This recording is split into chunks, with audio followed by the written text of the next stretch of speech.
ఓం నమో లక్ష్మీనారసింహ గోవింద గోవింద ఓం నమో వెంకటేశాయ.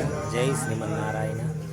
అనకాపల్లి జిల్లా అనకాపల్లి గౌరపాలెం దిబ్బవీధిలో కొలువైన శ్రీ వరహాలక్ష్మీ నరసింహస్వామి ఉత్తర ద్వారం ద్వారా స్వామిని దర్శిద్దాం.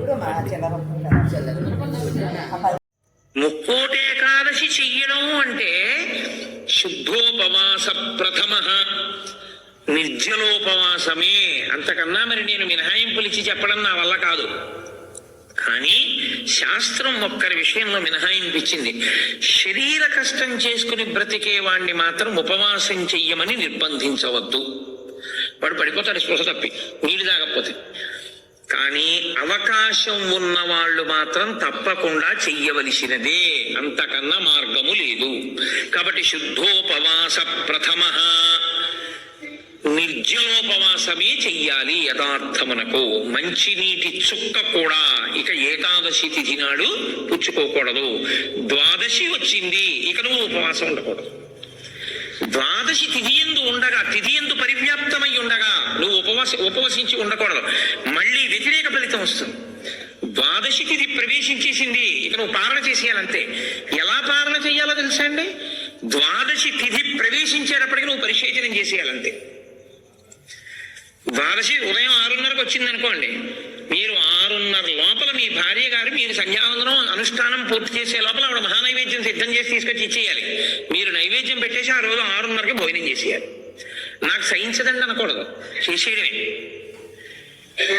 ఏకాదశి వ్రతమునందు ద్వాదశి అయితే అంబరీషోపాఖ్యానం అబద్ధమే, అంబరీషోపాఖ్యానం అబద్ధమైతే వ్యాసుడే అబద్ధం. కాబట్టి నేను చెప్పింది నిజం. ఏకాదశి వ్రతం అంటే అంతే, అలాగే చేస్తారు. ఇలా కాని చెయ్యగలిగితే ముక్కోటి ఏకాదశి నాడు నీకు నేను 3 కోట్ల ఏకాదశులు చేసిన ఫలితాన్ని నీ ఖాతాలో వేసేస్తాను. ఎందుకో తెలుసా? 1, శరీరమును క్లేశపెట్టావు.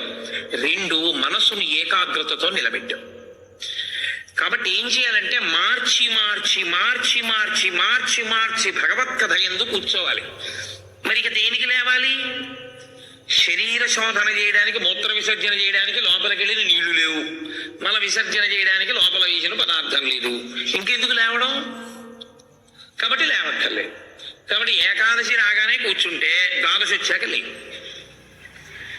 అయితే అప్పుడు అందులో ఏముంది? జాగరణ కూడా ఉందా? ఉందా లేదా? ఏకాదశి నాడు ఉపవాసం అంటే అన్నం తినకుండా పగట కూర్చోవడం అని మీకు ఎవరు చెప్పారు? జాగరణ కూడా ఉంది.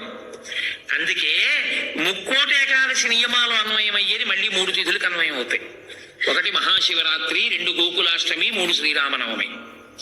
ముక్కోటి ఏకాదశి నాడు ఏ నియమాలు పాటిస్తారో అవే నియమాలు ఆ 3 తిథుల్లో పాటించారు. ఈ 3 తిథులలో కూడా మీరు రాత్రి నిద్రపోకూడదు, పగలు ఏమీ తినకూడదు. అందుకే చూడండి, మహాశివరాత్రి నాడు నేను